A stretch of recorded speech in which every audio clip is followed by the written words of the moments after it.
Et avant l'invité politique dans un instant, c'est Elisabeth Lévy. Bonjour Elisabeth. Bonjour Patrick, bonjour Laurie, bonjour à tous. Alors attention, et on s'adresse notamment aux parents, parce que le Conseil de l'Europe ne veut plus qu'on envoie les enfants récalcitrants, je l'ai bien dit, se calmer dans leur chambre. De quoi s'agit-il ?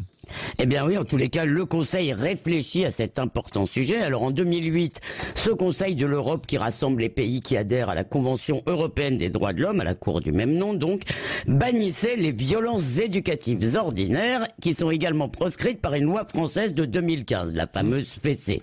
Et il recommandait les sanctions non violentes, dont ce qu'il appelle le time out, le temps dehors, qui est résumé par l'injonction file dans ta chambre, équivalent selon le docteur Maurice Berger de la mise au coin, va au coin, la plus vieille punition du monde.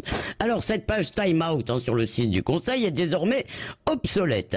Et Regina Jensdottir, ça je ne sais pas si je le prononce bien, qui est responsable des droits des enfants au Conseil de l'Europe, confirme au Figaro qu'il ne recommande plus ce Conseil cette punition. Et alors ce qui est intéressant, c'est que c'est après avoir été sensibilisé à ce grand sujet, donc, par des associations et des praticiens français qui sont des défenseurs de l'enfant roi. Ça c'est moi qui le dis, c'est pas eux qui se présentent comme ça.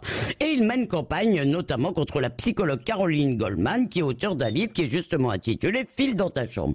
Alors je ne peux pas résister parce que le Figaro cite une certaine Laurence Dudek qui vaut le détour et je la cite, le capitalisme de propagande, écrit-elle, est prêt à tout pour faire rentrer dans le rang celles et ceux qui pourraient nourrir l'espoir d'en sortir. Caroline Goldman, c'est Macron, c'est Darmanin, c'est le préfet allemand. Elle dresse les enfants à devenir des dominants et à faire obéir les autres. Vraiment, quelle galimatia. Et quels sont les arguments ?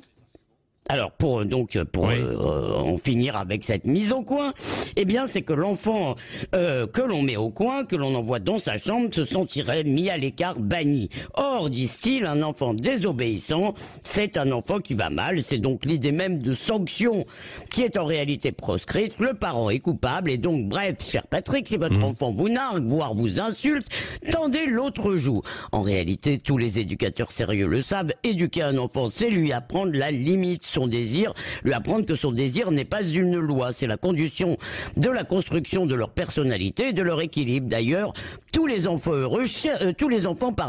cherchent la limite et ne pas les trouver ne la rend pas heureux. Il y a eu des enfants de 68 ans qui ont témoigné des ravages de l'éducation permissive qu'ils avaient eue, parce que des ados à qui personne n'a appris l'interdit, à qui personne n'a dit non, peuvent devenir des barbares et ils commettent souvent ils commettent des actes violents.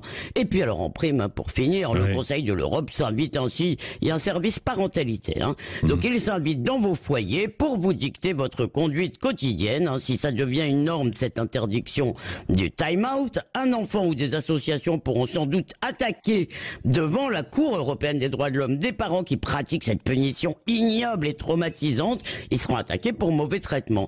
Alors oui, le privé est politique et Big Brother vous surveille. Merci au Conseil de l'Europe des Soviets. Bon, pour l'instant, ce n'est pas encore voté, quand même. Non, ils y réfléchissent, mais vous savez, quand une mauvaise idée est dans les tuyaux d'une institution européenne, en général, elle va jusqu'au bout. Bon, filez dans votre chambre, Elisabeth Lévy. Oui, voilà. J'y vais, de ce pas.